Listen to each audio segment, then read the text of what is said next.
ಇವತ್ತೊಂದು ಸ್ವಲ್ಪ ಯಾಮರಿದ್ರು ಜೇನ್ ಸರಿಯಾಗಿ ಮುತ್ತು ಕೊಟ್ಬಿಡೋ ಗುರು. ಹಾಯ್ ಗುರು, ಎಲ್ಲರಿಗೂ ನಮಸ್ಕಾರ. ಇವತ್ತೇನಪ್ಪ ಕೆಲಸ ಅಂದರೆ ನಮ್ಮ ತಾಲೂಕಿಗೆ ಇರೋದೇ ಅವ್ರ ಪ್ಲಾಂಟಲ್ಲಿ ಫುಲ್ ಡೇ ಕೆಲಸ ಇದೆ, ಅದಕ್ಕೆ ಗಾಡಿ ಎತ್ಕೊಂಡು ನಾನು ಹೊರಟೆ. ಆಯ್ತು. ಆಮೇಲೆ ಇನ್ನೇನಂಗಣ ನಮ್ಮ ಡೈಲಿ ರೂಟೀನ್ ಸ್ಟಾರ್ಟ್. ಬೆಳಗ್ಗೆ ಕೆಲ್ಸಕ್ಕೆ ಹೋಗು, ಸಂಜೆ ಮನೆಗೆ ಬಾ. ಅದ್ರ ಮದುವೆ ನಮ್ಮ ಸೂರ್ಯ ಬೆಳಗ್ಗೆ ಸರಿಯಾಗಿ ಕುಂತಿದ್ದ ಗುರು, ಕಣ್ಣೇ ಬಿಡಕ್ಕಾಗ್ತಿರ್ಲಿಲ್ಲ. ಇದಕ್ಕೇನು ಉತ್ತರ ಕೊಡ್ತೀಯಪ್ಪ ಮಿಸ್ಟರ್ ಸೂರ್ಯ? ಕೆಲಸ ಸ್ಪಾಟ್ ಹೋಗಿದೆ, ನನಗೆ ಹೊಟ್ಟೆ ಬಂದು ಇಡ್ಲಿ ಹಾಕೊಂಡ್ಬಿಟ್ಟೆ ಗುರು. ಅವಾಗ ಸಮಾಧಾನ ಆಯ್ತು. ಮುಗಿಸ್ಕೊಂಡು ನಾ ಬಂದಿದ್ದೆ ಕೆಲಸದ ಕಡೆ. ಈ ಕೆಲಸ ಏನಪ್ಪಾ ಅಂದ್ರೆ ಕಾಲಂ ಬಾಕ್ಸ್ ಹೊಡಿಕೆಲ್ಲ ಮಣ್ಣು ತುಂಬಬೇಕಿತ್ತು, ತುಂಬ್ತಿದ್ದೆ ಗುರು.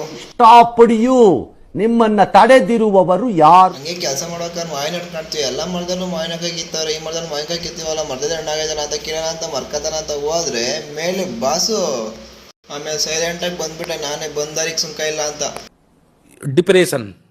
ಮತ್ತೆ ಅಲ್ಲಿಂದ ಸೈಲೆಂಟಾಗಿ ಬಂದು ಬದಿನಲ್ಲಿದ್ದ ಕಲ್ಕುಚ್ಚನೆಲ್ಲ ಕಿತ್ತಾಗಿ ತುಂಬಿ ಮತ್ತೆ ಬದನೆಲ್ಲ ಉಜ್ಬೇಕಿತ್ತು ನೀಟಾಗಿ. ಉಜ್ಜಿದ ಬದನೆಲ್ಲ ಈ ಥರ ಕಾಣಿಸ್ತಿತ್ತು. ಸಾಕು ಬಿಡು, ಪಾರ್ಟಿ ಗಲಾಟಾಗೈತೆ ಅಂದರು.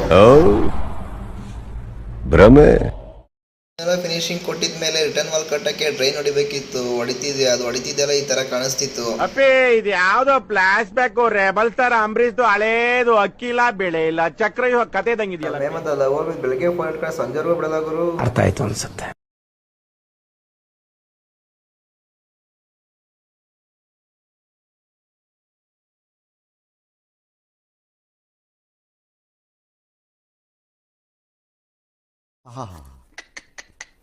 ನಿಮ್ಮ ಅಪ್ಪ ಅಮ್ಮ ನಿನ್ನದು ಏನು ಅಂತ ಹುಟ್ಟಿಸ್ ಗುರು. ಅದನ್ನೆಲ್ಲ ಮುಗಿಸ್ಕೊಂಡು ನಾನು ಹೊರಟಿದ್ದೆ ಮನೆ ಕಡೆ. ಇವತ್ತಿನ ನನ್ನ ಜೀವನ ಇಷ್ಟೇ ಗುರು.